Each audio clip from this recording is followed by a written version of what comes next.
Hello everyone, आज हम एक और इम्पॉर्टेंट न्यूज़ को कवर करेंगे। न्यूज़ क्या है? Israel's AI experiments in Gaza war raise ethical concerns. गाज़ा युद्ध में एआई के उपयोग से कई गंभीर खतरे और नैतिक चिंताएं उभरकर सामने आई हैं। हाल के वर्षों में विशेष रूप से इजराइल फिलिस्तीन संघर्ष में एआई संचालित तकनीक जैसे स्वायत्त हथियार, निगरानी सिस्टम और डेटा विश्लेषण टूल्स का उपयोग बढ़ा है।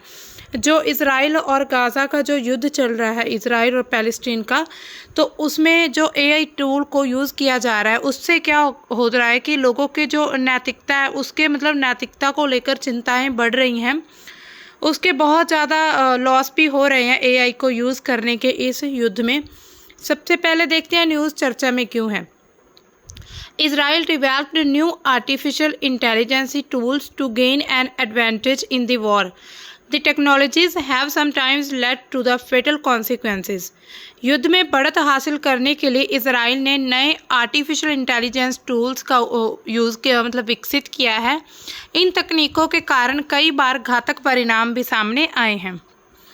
What is AI? एआई क्या है? आर्टिफिशियल इंटेलिजेंस एक ऐसा क्षेत्र है जो मशीनों को मानव बुद्धिमत्ता के समान काम करने में सक्षम बनाता है। मशीनों को मनुष्य की तरह काम करने के लिए इसको डेवलप किया जाता है। ये मशीनों को सीखने, तर्क करने, समस्या समाधान, निर्णय लेने और प्राकृतिक भाषा को समझने जैसे कार्य में सक्षम बनाता है। जो एआई टूल है वो मशीनों को इसलिए बनाया उनके अंदर ऐसी कुछ सिस्टम उनको सक्षम बनाता है, कैपेबल बनाता है कि वो मशीनों को सीख सकें। तर्क लॉजिकल, जैसे ह्यूमन लॉजिकल थिंकिंग करते वैसे ही एक एआई का यूज़ किया जा रहा है कि वैसे ही कुछ कर सके, किसी लॉजिक के बारे में सोच सके, कोई भी प्रॉब्लम है उसको सॉल्व कर सके, कोई भी फैसला लेना उसको फैसला ले सके, और जो प्राकृतिक नेचुरल लैंग्वेज है उसको समझने में इसके लिए इसको सक्षम बनाया जा रहा है। एआई काम कैसे करता है? एआई प्रणालियां बड़ी मात्रा में लेबल युक्त प्रशिक्षण डेटा को ग्रहण करके सहसंबंधों और पैटर्नों के लिए उस डेटा का विश्लेषण करके तथा भविष्य की स्थितियों के बारे में पूर्वानुमान लगाने के लिए इन पैटर्नों का उपयोग करके काम करती हैं। जो एआई की जो सिस्टम है वो भविष्य के बारे में कोई भी पूर्वानुमान लगाना उसके लिए काम करती है। कुछ उनके अंदर ऐसा सिस्टम, कुछ ऐसे प्रोग्राम सेट किए जाते हैं एआई मशीन्स में। उदाहरण के लिए एक एआई चैटबॉट जिसे टेक्स्ट के उदाहरण दिए जाते हैं, वह लोगों के साथ वास्तविक आदान प्रदान करना सीखता है, और एक छवि पहचान उपकरण लाखों उदाहरणों की समीक्षा करके छवियों में वस्तुओं की पहचान करना, उनका वर्णन करना सीख सकता है। जनरेटिव एआई तकनीकें जो पिछले कुछ वर्षों से तेजी से आगे बढ़ रही हैं, यथार्थवादी टेक्स्ट, चित्र, संगीत और अन्य मीडिया बना सकती हैं। आज भी कुछ ऐसे एआई टूल सॉफ्टवेयर यूज़ किए जाते हैं, उनको भी आर्टिफिशियल इंटेलिजेंस ही कहा जाएगा, जिसमें जो एक गूगल है ना, और चैटबॉट है ना, चैट जीपीटी है और डीप सीक है। अभी और भी बहुत सारे एआई टूल्स एआई सॉफ्टवेयर है जिनको डेवलप किया जा रहा है। अब देखिए इसका युद्ध में क्या यूज़ हो रहा है, किस प्रकार से युद्ध में जो गाज़ा युद्ध है उसमें एआई की जो वरतों है ना, उसको यूज़ करने से खतरे कैसे मंडरा रहे हैं, कैसे बढ़ रहे हैं। सबसे पहले स्वायत्त हथियारों का उपयोग।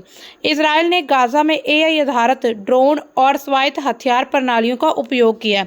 अब देखिए ये ऐसा समय चल रहा है, टेक्नोलॉजी इतनी बढ़ चुकी है कि हर एक चीज़ के साथ एआई को जोड़ा जा रहा है।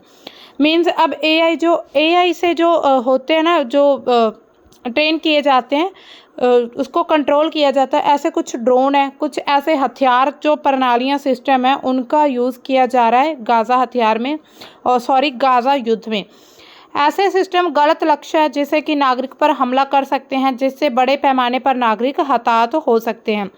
उदाहरण के लिए हम देखते हैं कि स्वायत्त ड्रोन जो डेटा पैटर्न के आधार पर निर्णय लेते हैं, गलत डेटा या अपर्याप्त प्रशिक्षण के कारण भेदभाव में कमी ला सकते हैं, जिनसे अनजाने में नागरिकों को नुकसान पहुंचता है।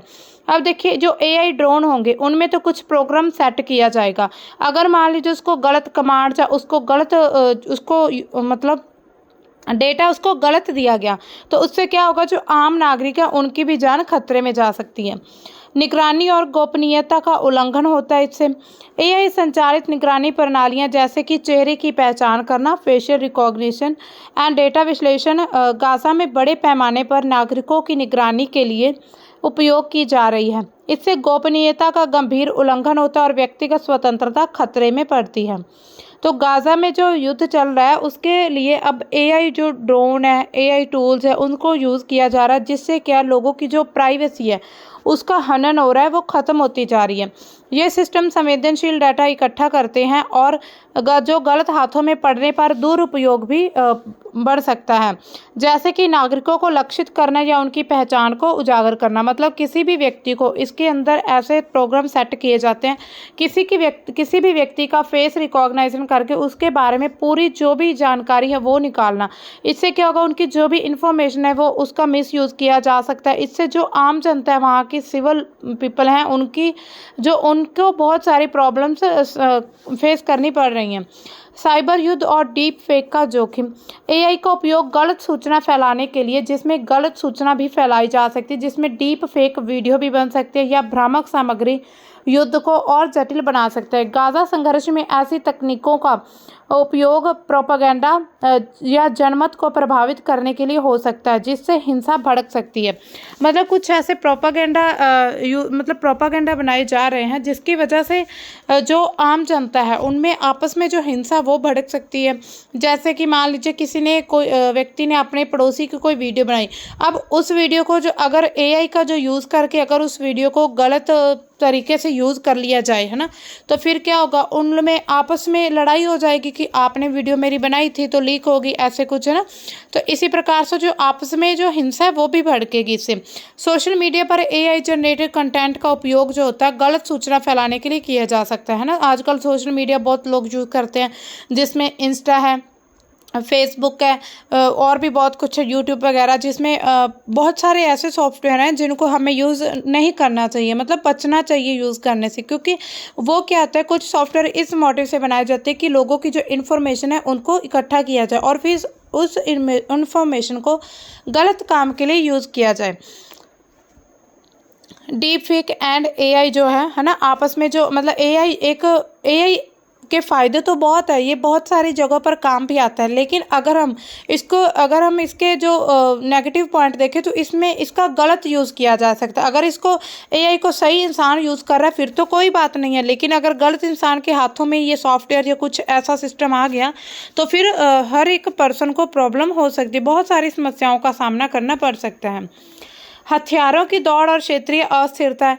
गाजा जैसे संघर्ष क्षेत्रों में एआई हथियारों का उपयोग क्षेत्रीय अस्थिरता की दौड़ को बढ़ावा दे सकता है। मतलब क्षेत्रीय मीन्स कि जो रीजनल उनका एरिया है वहाँ पर भी कुछ ऐसे बन सकते हैं, कुछ ऐसे लड़ाइयाँ, कुछ ऐसे समूह बन सकते हैं। अन्य देश या गैर राज्य समूह, जिसे नॉन स्टेट एक्टर्स भी ऐसी तकनीकों को अपनाने की कोशिश कर रहे हैं जिससे मध्य पूर्व में अस्थिरता बढ़ेगी।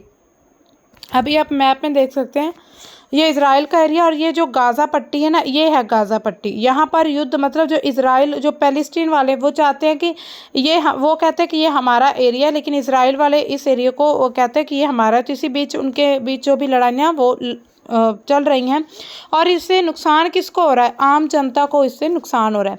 अब देखिए एआई के यूज़ से जो नैतिकता और कानूनी का उसका अनुपालन हो रहा है, मतलब कि नैतिकता का पालन अच्छे से नहीं हो रहा है। इसका जो भी नैतिक चिंताएं हैं ना, लोगों में जो मॉरल वैल्यूज़ हैं उनकी मतलब मॉरल वैल्यूज़ जो हैं वो ख़त्म होती जा रही हैं। इस बारे में बहुत ही चिंताजनक खोजी मीडिया कवरेज हुआ है, जिसमें पूर्वी इजरायली सैन्य कर्मियों ने इन एआई प्रथाओं के बारे में चौंकाने वाले बयान साझा किए हैं। मतलब कुछ ऐसे बयान आ रहे हैं। दूसरी तरफ कानूनी विशेष सैन्य और कानूनी जटिलताओं की समझ की कमी को हवाला देते हुए इन दावों को कमतर आंकते हैं। हालांकि इस लेख का उद्देश्य है कि इस विपरीत दृष्टिकोणों के बीच संतुलन बनाना है। जो वो कहना चाहते हैं, उनका ये मोटिव है कि जो विपरीत दृष्टिकोण है उनके बीच संतुलन बना रहे, बैलेंस होती रहे, वो जो भी सोच है उनकी। यह विश्लेषणात्मक अंतर्दृष्टि निकालने का प्रयास करता है जो कि गाजा में भयावह स्थिति में एआई की भूमिका की सीमा को प्रकट करता है, इसके व्यापक निहितार्थ पर विचार करता है।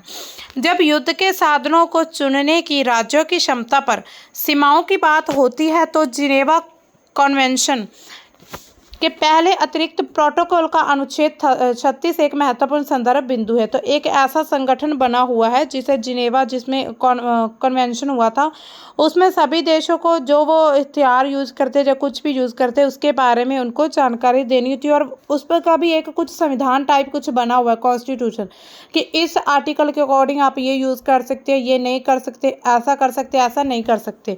तो जो आर्टिकल 36 है, इसका जो इस प्रावधान के अनुसार राज्यों को युद्ध में इस्तेमाल करने से पहले नए हथियार, साधन, तरीकों का मूल्यांकन करना चाहिए। तो ये आर्टिकल जो 36 है, ये कहता है कि जो देश है, यहाँ पर राज्य देशों को कहा गया है, जो देश है उनको कोई भी अगर वो नए हथियार, साधन या कुछ नए तरीके यूज़ करना चाहते हैं तो उनको पहले जैसे प्रशिक्षण, मतलब कुछ उनको अच्छे से जांच करना चाहिए कि ये तरीके सही हैं, ये हथियार सही है या नहीं है। हालांकि इस प्रक्रिया के लिए कोई सटीक और अनिवार्य दिशा निर्देश नहीं है, लेकिन युद्ध के साधनों और तरीकों पर प्रतिबंध IHL की आधारशिला है। मतलब कि इसके लिए उन्हें बाधित नहीं किया जा सकता कि आप इसका मूल्यांकन करें ही करें, लेकिन फिर भी अगर आप अच्छी नैतिकता चाहते हो तो आपको करना चाहिए। इसराइल की यही प्रणालियां स्वयं हथियार नहीं है, बल्कि आयरन डोम जैसी हथियार प्रणालियों के मूलभूत घटक है। हालांकि हर दूसरी AI प्रणाली युद्ध के साधनों की परिभाषा के अंतर्गत आती है, क्योंकि वे इजराइल के सैन्य अभियानों को सुविधाजनक बनाती हैं। हथियार, साधन और विधियां एक ही प्रतिमान के भीतर परस्पर जुड़े हुए तत्व हैं, और गाजा में युद्ध हर प्रमुख ऑपरेशन पर अब कुछ हद तक इन प्रणालियों से प्रभावित है। मतलब अब गाजा में जो AI प्रणालियां यूज़ की जा रही हैं, उससे भी युद्ध जो है वो बढ़ता नज़र आ रहा है।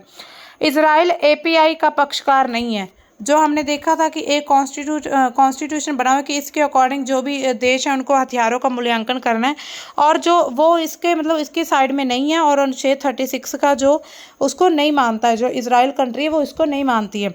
इसका मतलब है कि इजराइल के पास हथियार समीक्षा करने का कानूनी दायित्व नहीं है। एक तर्क ये भी हो सकता है कि इजराइल को अभी भी मानव अधिकारों के दृष्टिकोण से जीवन के आधार से संबंधित बुनियादी निवारक समीक्षा करने की आवश्यकता है, क्योंकि यह तर्क अपेक्षाकृत कमज़ोर है। अब देखिए, अब ऐसे AI टूल्स यूज़ किए जा रहे हैं युद्ध में भी, है ना। एक तकनीकी क्षेत्र में तो किए जाएँ कि टेक्नोलॉजिकल हमें डेवलपमेंट करनी है अपनी कंट्री की, लेकिन अब युद्ध जैसे कामों में भी इसका यूज़ किया जा रहा है। तो इसके लिए इससे एक सवाल उठता है कि क्या युद्ध छेड़ने के लिए मानवीय बुद्धि पर्याप्त नहीं है? मतलब जो मनुष्य की बुद्धि है, जो मनुष्य का दिमाग है, वो मतलब इतना कैपेबल नहीं है, वो पर्याप्त उतना मतलब जितना हमें चाहिए उतना सफिशेंट नहीं है कि जो हम AI का यूज़ कर रहे हैं कुछ देश, है ना। तो देखिए, इसका आंसर क्या है कि सैन्य अभियानों में AI सिस्टम को शामिल करने का मुख्य कारण है संघर्ष संबंधी डेटा का विश्लेषण करने, अधिक कुशल तरीके से तेजी से लक्ष्य निर्धारित करने की उनकी क्षमता है। मतलब अधिक कुशल तरीके से लड़ा जा सके। AI का उद्देश्य सटीक हमलों को सुविधाजनक बनाना है, मतलब फैसिलिटेट होना चाहिए, सुविधाजनक बने, खासकर तकनीकी रूप से उन्नत सेनाओं के भीतर, जहां उच्च तकनीक क्षमताओं का निर्बाध एकीकरण एक महत्वपूर्ण रणनीतिक बढ़त प्रदान करता है। उच्च सटीक लक्ष्यकरण से नागरिक हताहतों की संख्या कम होने की उम्मीद है। स्पष्ट रूप से IHL के तहत नागरिक हताहतों की संभावना को पूरी तरह से खारिज नहीं किया गया।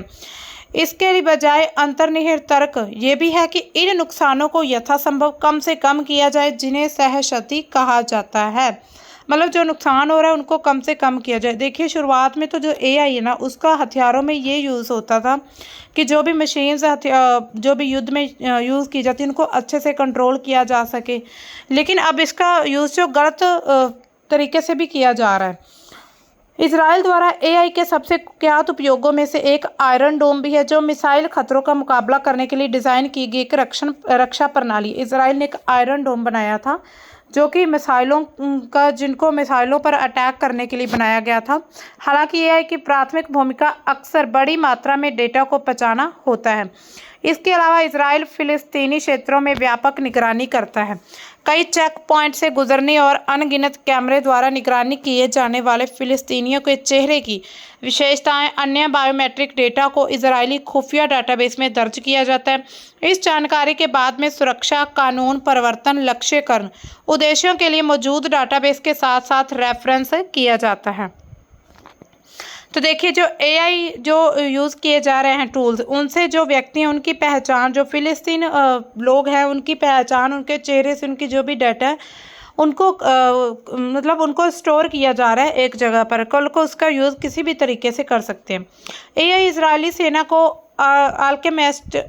अल्केमिस्ट जैसे प्लेटफॉर्म के माध्यम से लक्ष्य करने में महत्वपूर्ण रूप से सहायता करता है, जो डेटा को इकट्ठा करता है, फायर फैक्ट्री नामक दूसरे प्लेटफॉर्म पर स्थानांतरित करता है, डाटा एक जगह से इकट्ठा करके दूसरी जगह से देता है। यह सिस्टम व्यापक डेटा सेट का विश्लेषण करता है, जिसमें पहले से अधिकृत स्ट्राइक लक्ष्यों पर ऐतिहासिक जानकारी शामिल है। इसके बाद यह डेटा को 4 मुख्य समूहों में बांटता है। पहला सामरिक लक्ष्य है, दूसरा पारिवारिक घर, तीसरा भूमिगत लक्ष्य, चौथा पावर टारगेट। पहला क्या है? सामरिक। इस श्रेणी में आतंकवादी सेल, बख्तरबंद वाहन और आतंकवादी मुख्यालय शामिल है। मतलब इन 4 जो श्रेणियां हैं, इन चारों के डेटा को अलग अलग स्टोर करके रखता है। पहली जो उनकी स्टोरेशन, जो भी उनका पहला वर्ग कौन सा है? पहला समूह है एक आतंकवादी लोग हैं, जिसमें आते हैं सेल होती है, कोई भी बख्तरबंद वाहन आते हैं, आतंकवादी मुख्यालय, उन सभी को स्कैन किया जाता है। दूसरा पारिवारिक घर, ये हमास या इस्लामिक जिहाद कार्यकर्ताओं के निवास स्थान है। मतलब हमास या इस्लामी जिहाद जो है उनका जो जगह रहने की, उनके ये स्थान है और यहाँ पर वो रहते हैं। भूमिगत लक्ष्य, इनमें हमास या इस्लामिक जिहाद सुरंगें शामिल है। मतलब इनमें जिहाद जो सुरंगें हैं वो शामिल है इस्लाम के लोगों की। पावर टारगेट क्या है? इसका तात्पर्य नागरिक आवासीय भवनों से है, मतलब जहां पर नागरिक रहते हैं उनके घरों को टारगेट करना। अब देखिए कैसे इजराइल कर रहा है गाजा में नए परीक्षण, मतलब कुछ नए ट्रेनिंग कर रहा है गाजा में। तो वो कैसे कर रहा है? इजराइल द्वारा एआई का इस्तेमाल कोई नई बात नहीं है। दशकों से इजराइल ने गाजा पट्टी को नई तकनीकों और हथियारों के परीक्षण के लिए इस्तेमाल किया है, जिसे वे बाद में दूसरे देशों को बेचता है। अब देखिए, मान लीजिए इजराइल ने कोई नया हथियार बनाया, कुछ नया उन्होंने विकसित डेवलपमेंट किया। अब उसकी टेस्टिंग कहाँ पर की जाएगी? गाजा पट्टी में। जो हमने मैप पर देखी थी ना, ऐसे बनी थी इतनी सी पट्टी, तो उस गाजा पट्टी में उनको इस्तेमाल किया जाएगा, उनकी जो टेस्टिंग की जाएगी, उसके बाद बाकी देशों को बेचा जाएगा। मई 2021 में गाजा पर इसके 11 दिवसीय सैन्य बमबारी को इजरायली रक्षा बलों ने पहला आर्टिफिशियल इंटेलिजेंस युद्ध भी करार दिया था। मतलब जो उन्होंने एक बमबारी की, जो उन्होंने डेवलपमेंट किया था, पहले टेस्टिंग की थी, उसको पहला आर्टिफिशियल इंटेलिजेंस युद्ध माना गया था। अब देखिए एआई से मानवीय नुकसान क्या हो रहा है। यहाँ पर एक कहानी दी गई है, जो रहते हैं इजराइल में लोग रहते हैं, उनकी एक ये कहानी है, इसको आप ध्यान से सुनिएगा। नवंबर 2023 की बात है। होदा हिजाजी अपनी 3 छोटी बेटियों, अपनी मां के साथ लेबनानी सीमा पर इजराइल और हमास के सहयोगी हिजबुल्लाह के बीच झड़पों में भाग रही थी, जब उनकी कार पर बमबारी की गई थी। अब देखिए, एक औरत थी लेबनानी सीमा पर, जो इजराइल और हमास के सहयोगी हैं, एक थे हिजबुल्लाह।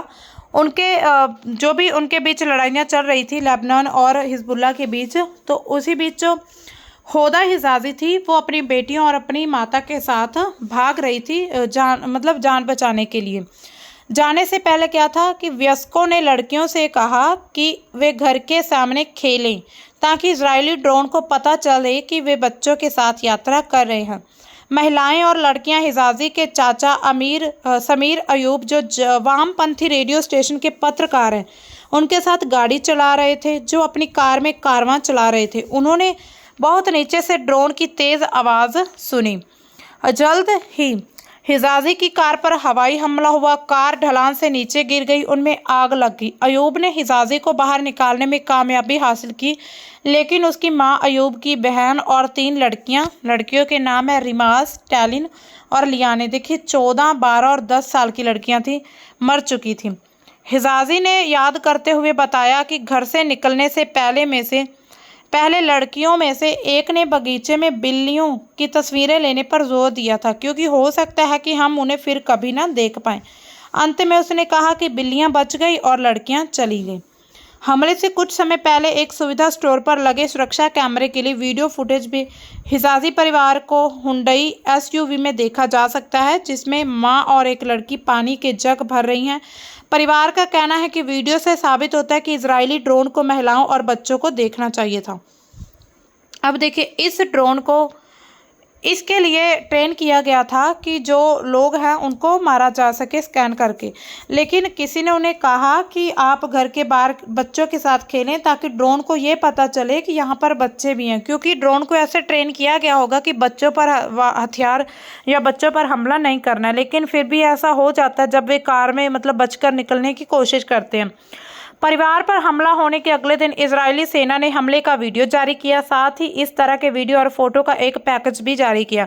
छवियों के साथ जारी एक बयान में कहा गया कि इजरायली लड़ाकू विमानों ने हमास के 450 से ज़्यादा ठिकानों पर हमला किया।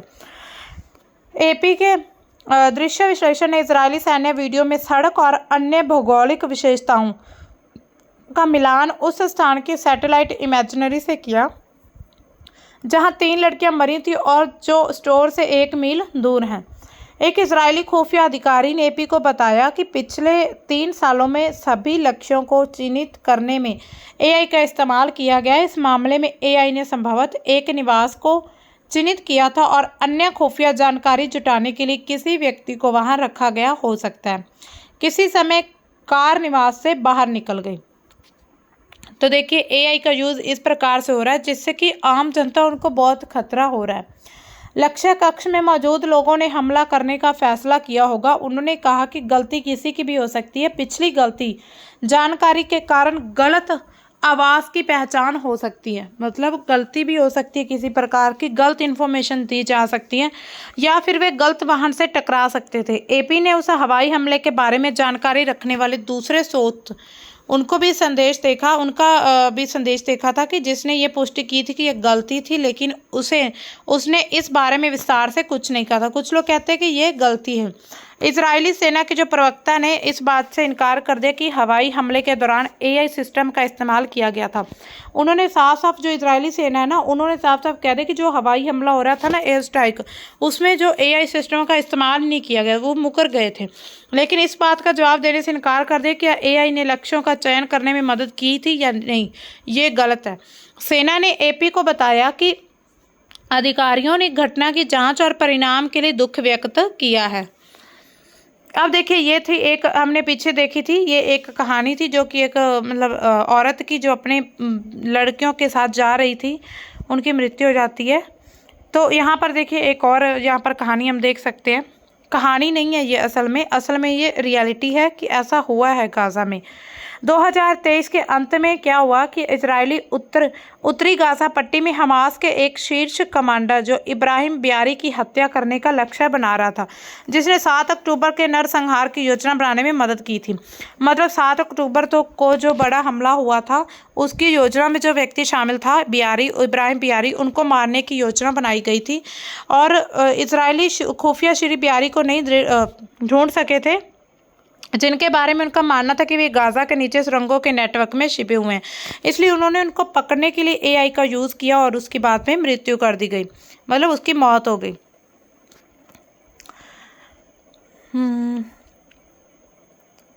बस ये इसमें यही बताया गया है कि वो कैसे लुके हुए थे। फिर उन्होंने जो एआई है ना, उसका जो रिकॉर्डिंग मतलब फ़ोन कॉल थी उसके साथ उसको कनेक्ट किया और जब वो कॉल पर बात की, उनकी रिकॉर्डिंग सुनी, तो फिर उन्हें पता चला कि ये व्यक्ति किस जगह पर है। मतलब उन्होंने एक ऐसा सॉफ्टवेयर तैयार किया, फिर उससे मिलने के बाद उसे फिर मार दिया गया था। फिर इजराइल एआई का इस्तेमाल और कैसे कर रहा है किसी तरीके से। इजरायली सेना संदिग्ध भाषण या व्यवहार का पता लगाने और अपने दुश्मनों की हरकतों को जानने के लिए खुफिया जानकारी इंटरसेप्ट किए गए संचार और निगरानी के विशाल भंडार को छानने के लिए एआई का उपयोग करती है। इजरायली सेना उपयोग करती है बहुत सारी इन्फॉर्मेशन लेने के लिए। 7 अक्टूबर 2023 को हमास के आतंकवादियों द्वारा किए गए घातक आश्चर्यजनक हमले के बाद माइक्रोसॉफ्ट और ओपन एआई तकनीक का उपयोग आसमान छू गया। एक एसोसिएटेड प्रेस जांच में पाया गया है, मतलब एक जांच हुई, उसमें यह पाया गया कि जो 7 अक्टूबर 2023 को आतंकवादियों ने हमला किया था हमास में, उसके बाद से जो माइक्रोसॉफ्ट और ओपन एआई टेक्निक उनका यूज़ किया गया था। जांच में इस बात के लिए विवरण भी सामने आए हैं कि एआई सिस्टम कैसे लक्ष्य चुनते हैं मतलब एआई कैसे अपने टारगेट को सिलेक्ट करता है, चूज़ करता है, कैसे ये गलत भी हो सकती है, जिसमें दोषपूर्ण डेटा या त्रुटि एल्गोरिदम भी शामिल है। मतलब गलत इन्फॉर्मेशन अगर भरी जाए, मिल जाए तो ऐसे नुकसान भी हो सकते हैं। ये आंतरिक दस्तावेज डेटा और वर्तमान और पूर्वी इजरायली अधिकारियों और कंपनी के कर्मचारियों के साथ विशेष साक्षात्कारों पर आधारित है। क्या इजराइल में एआई पर रोक लगाई जा सकती है? अब देखिए, इसका इतना ज़्यादा यूज़ बढ़ चुका है। अब इस सवाल का जवाब देखते क्या है कि फरवरी 2023 में संयुक्त राज्य अमेरिका ने सैन्य क्षेत्र में उत्तरदायी एआई के लिए शिखर सम्मेलन में कृत्रिम बुद्धिमत्ता यानी कि एआई, आर्टिफिशियल इंटेलिजेंस और स्वायत्तता की उत्तरदायी सैन्य उपयोग पर राजनीतिक घोषणा पेश की थी। घोषणा पत्र में यह था कि गैर कानूनी रूप से बाध्यकारी दिशा निर्देशों की एक श्रृंखला की रूपरेखा दी गई है, जिसमें एआई के जिम्मेदार सैन्य उपयोग के लिए सर्वोत्तम प्रथाओं का विवरण दिया गया। दिशा निर्देश सैन्य एआई निरीक्षण और उनके जीवन चक्र के प्रत्येक चरण में गहन परीक्षण और मूल्यांकन पर अत्यधिक जोर देते हैं। वे अनपेक्षित व्यवहारों की पहचान करने, उन्हें रोकने के महत्व पर भी जोर देते हैं और ये आवश्यक बनाते हैं कि उच्च जोखिम वाले अनुप्रयोगों की वरिष्ठ स्तरीय समीक्षा की जाए। इजराइल ने रीएम शिखर सम्मेलन में भाग लिया था, लेकिन उसने राजनीतिक घोषणा पत्र का समर्थन करने से परहेज किया और शिखर सम्मेलन की विज्ञापित पर हस्ताक्षर नहीं किए थे। यदि सैन्य एआई मानदंडों के प्रति इसकी प्रतिबद्धता ईमानदार है तो फिलिस्तीनी नागरिक जीवन की रक्षा के लिए इजराइल सरकार से केवल आह्वान दोहराने की बजाय संयुक्त राज्य अमेरिका को युद्ध के मैदान में एआई प्रणालियों के जिम्मेदार कार्यान्वयन की दिशा निर्देश में तत्काल और निर्णायक कदम उठाने के लिए इजराइल पर प्रभावी दबाव डालना चाहिए। तो देखिए, एक शिखर सम्मेलन होया था रीएम, इसकी फुल फॉर्म पहले देख लीजिए क्या है, responsible AI in the military domain summit. मतलब जो एआई है उनका कैसे यूज़ किया जा रहा है। तो जो इजराइल था उसने इसका समर्थन करने से मना कर दिया था, और अब जिस लेवल पर इजराइल में इन एआई का यूज़ किया जा रहा है, जैसे कि बहुत ही ज़्यादा इसका यूज़ अब तो उनको लत लग चुकी होगी इजराइल सेना को, है ना। तो उससे क्या हो रहा है कि गलत डेटा की वजह से कुछ उनकी जो नैतिक चिंताएं हैं वो भी बढ़ती जा रही हैं। अब ये देखना है कि क्या इस पर रोक लग सकती है या नहीं लग सकती है। आप अपने जो भी ओपिनियन है, आप भी अपने व्यू बता सकते हैं कि आपका पॉइंट ऑफ व्यू क्या है। एआई का यूज़ ये जो कर रहे हैं गाज़ा में, वो सही तरीके से कर रहे हैं या नहीं कर रहे हैं। तो आज के लिए बस इतना ही। मिलते हैं हम किसी नेक्स्ट न्यूज़ के साथ, तब तक के लिए बाय। Thanks for watching.